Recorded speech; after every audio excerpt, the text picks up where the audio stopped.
شامون جادوگر میری مدد کر، میں تجھے مالا مال کر دوں گی۔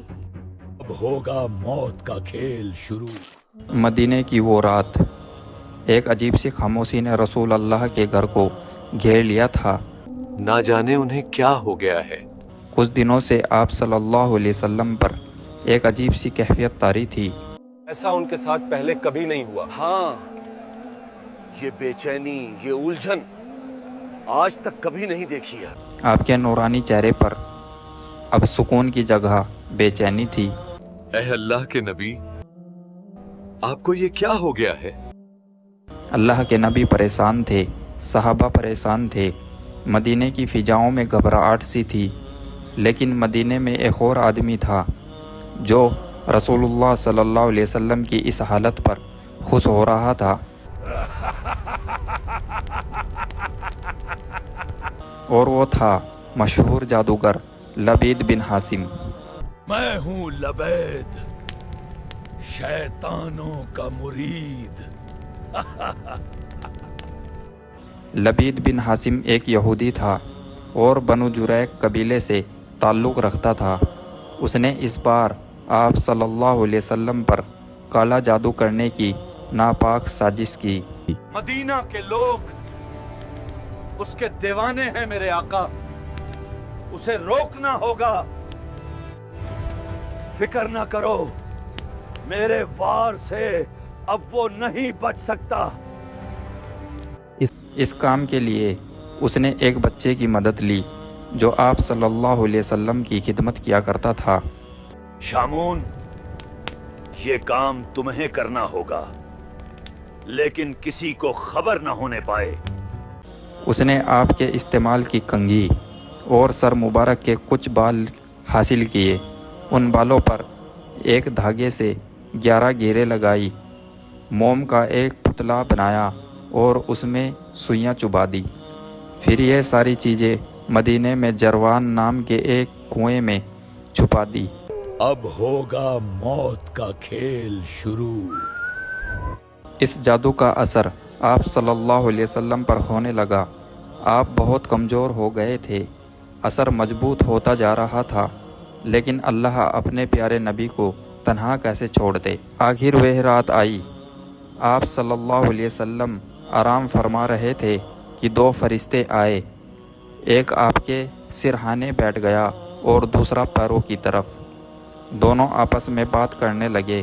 انہوں نے بتایا کہ آپ پر سحر کیا گیا ہے اور یہ سحر لبید بن حاسم نے کیا ہے اور اس نے اسے جروان کنویں میں چھپا رکھا ہے۔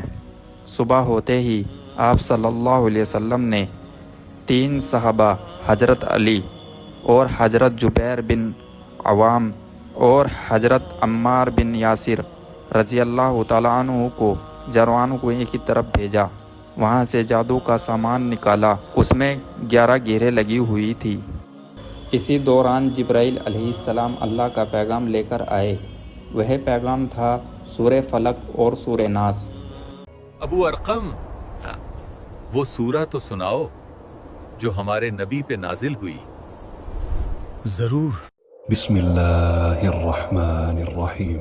قل اعوذ برب الفلق من شر ما خلق ومن شر غاسق اذا وقب ومن شر النفاثات في العقد ومن شر حاسد اذا حسد۔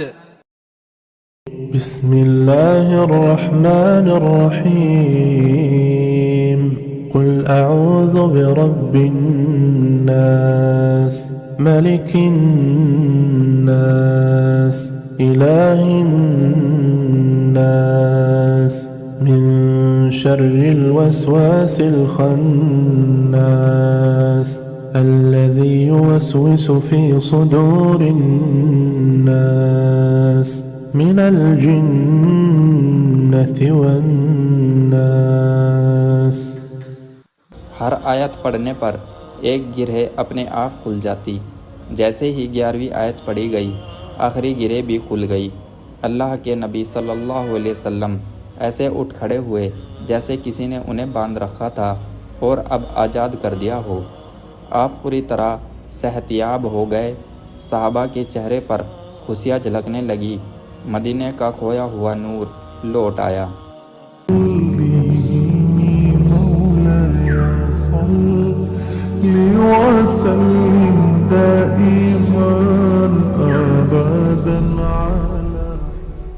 لیکن بات یہیں ختم نہیں ہوتی، اصلی کہانی تو اب شروع ہوتی ہے۔ آج کے دور میں کوئی کسی کی کامیابی سے خوش نہیں۔ آپ کے آفس میں کام کرنے والے سلیم نے بھی اپنی گاڑی لے لی ہے۔ یہاں تک کہ اپنے بھی ہماری ترقی برداشت نہیں کر پاتے۔ تمہارا چچا زاد بھائی مہینے کے لاکھوں روپے کماتا ہے۔ کوئی نئی گاڑی لے آئے تو حسد، کسی کو اچھی نوکری لگ جائے تو حسد، کوئی پڑھائی میں اچھا ہو تو بھی نظر بد کا شکار۔ رسول اللہ صلی اللہ علیہ وسلم نے فرمایا کہ نظر انسان کو قبر تک اور اونٹ کو ہڈی تک پہنچا سکتی ہے۔ نظر ایسی چیز ہے جو نہ چاہتے ہوئے بھی لگ سکتی ہے۔ اسی لیے فرمایا کہ اگر تم اپنے بھائی کے پاس کوئی پسندیدہ چیز دیکھو تو اس کے لیے برکت کی دعا کرو۔ اللہ آپ کے مال میں برکت کرمائے۔ اور بات صرف نظر اور حسد کی نہیں، ہماری سوسائٹی میں کچھ لوگ دوسرے کی خوشیاں برداشت نہیں کر سکتے، اسی لیے وہ کالے جادو کا سہارا لیتے ہیں۔ اے آمون جادوگر، میری مدد کر، میں تجھے مالا مال کر دوں گی۔ اس کے علاوہ آج بہت سے لوگ ڈپریشن اور انگزائٹی کا شکار ہیں۔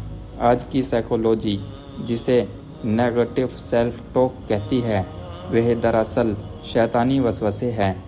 تم کسی قابل نہیں، تم سے نہیں ہوگا، لوگ کیا کہیں گے۔ نظر، حسد، جادو، جنات کے ساتھ ساتھ ڈپریشن اور انگزائٹی جیسے مسئلوں کا حل بھی سورہ فلق اور سورہ ناس میں ہے۔ سورہ فلق ہمیں بحری شر سے بچاتی ہے، یعنی ایکسٹرنل پروٹیکشن۔ کہو میں پناہ مانگتا ہوں صبح کے رب کی، ہر اس چیز کے سر سے جو اس نے پیدا کی، اور اندھیری رات کے سر سے جب وہ چھا جائے، اور گہروں میں پھونک مارنے والوں کے سر سے، اور حسد کرنے والوں کے سر سے جب وہ حسد کرے۔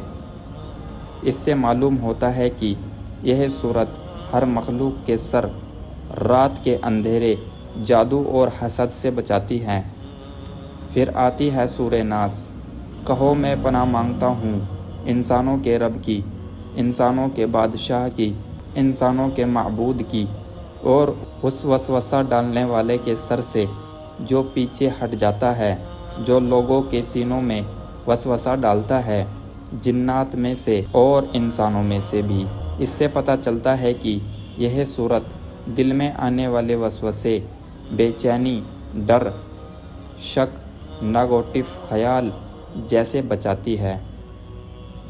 آج کے نازک حالات میں ہمیں چاہیے کہ ان دونوں صورتوں کو اپنی روزمرہ کی زندگی میں شامل کرے، صرف زبان سے نہیں، دل سے پڑھے، سمجھ کر پڑھے کہ ہم کس کی پناہ مانگ رہے ہیں۔